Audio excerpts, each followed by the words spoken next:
हमारे भारत में साधना का आधार आहार है। फलाहार, उपवास, जितने हमारे व्रत हैं, नियम हैं, उपवास हैं, अनुष्ठान हैं, जितनी भी हमारे यहाँ पूजा पद्धतियां हैं, उनमें एक बहुत बड़ा आधार है आहार का। हमारा आहार पवित्र होना चाहिए, मित भोजी हो हम। इसलिए आहार की पवित्रता, आहार संयम, और आहार किस प्रकार से प्रसाद बने, इसकी चिंता भारत को है। भगवान का भजन होगा नहीं जब तक शुद्धि ना आए, सत्व ना आए। और ये सूत्र है, आहार शुद्धि, सत्व शुद्धि। आहार की शुद्धि से क्या आता है? सत्व की शुद्धि, सत्व शुद्धि। गीता बताती है कैसा आहार, कब कौन सा आहार कैसे लें, कब कौन सा आहार बासी हो जाएगा, तामसी हो जाएगा, अनुपयोगी हो जाएगा, जड़ता पैदा करेगा, उन्माद पैदा करेगा, आलस्य पैदा करेगा। मुझे बहुत गौरव है ये बात कहते हुए, हमारे भारत के व्यक्ति को मालूम है कि भोजन कब और कैसे करना चाहिए। ये भारत को ज्ञान है, पूरे भारत को। भले बेचारे शहर के लोग भूल गए हों, पर यह विज्ञान गांव में आज भी सुरक्षित है। एक सूत्र याद रखेंगे आप जरा, जिन्हें भजन करना हो वो भोजन करना सीखें, वो भोजन बनाना सीखें, वो भोजन का ढंग सीखें। जिन्हें बहुत चिंता है इस बात की कि हमारा भजन होना चाहिए, यजन हो, अर्चन हो, स्तवन हो, पूजन हो, अनुष्ठान हो, अंतःकरण का निर्माण हो, उच्च चरित्र बने, हम आध्यात्मिक मन के प्राणी बने, प्राणों में सबलता आए, संयम आए, कंट्रोल करने की आपको ताकत मिले, कंट्रोल करने की, आप नियंत्रण कर सकें, दूसरों पे नहीं, स्वयं पर।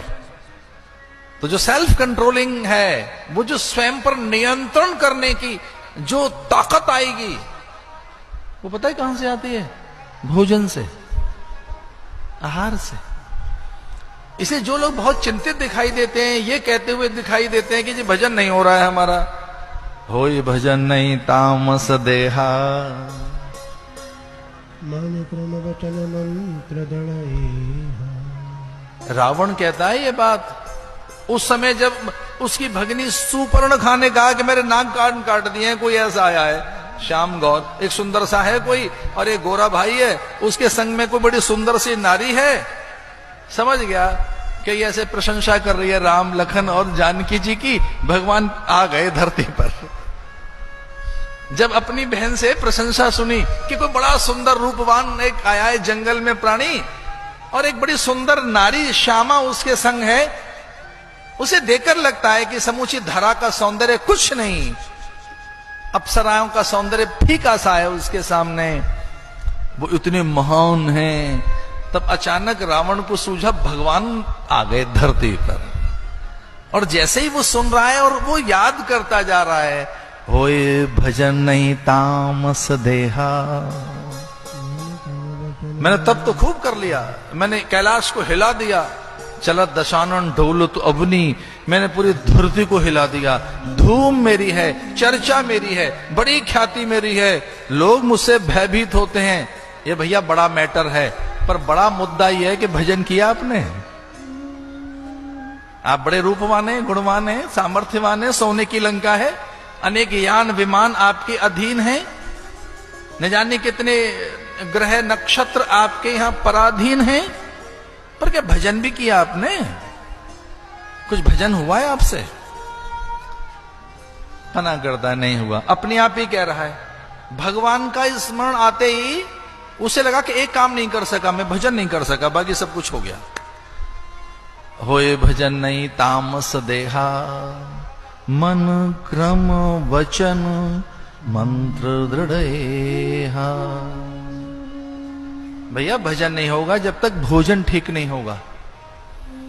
भोजन करना, भोजन बनाना, भोजन की सामग्री को सिंक्रोनाइज करना, उसे पूरा कंप्लीटली कॉन्फ़िगर करना, ये पूरा कंप्यूटर प्रोग्राम जैसा ही है। जो गांव की भोली भाली बहनों को आता है कि हल्दी नमक मिर्च कब कितनी मंदी मंदी मंदी मंद आंच पर।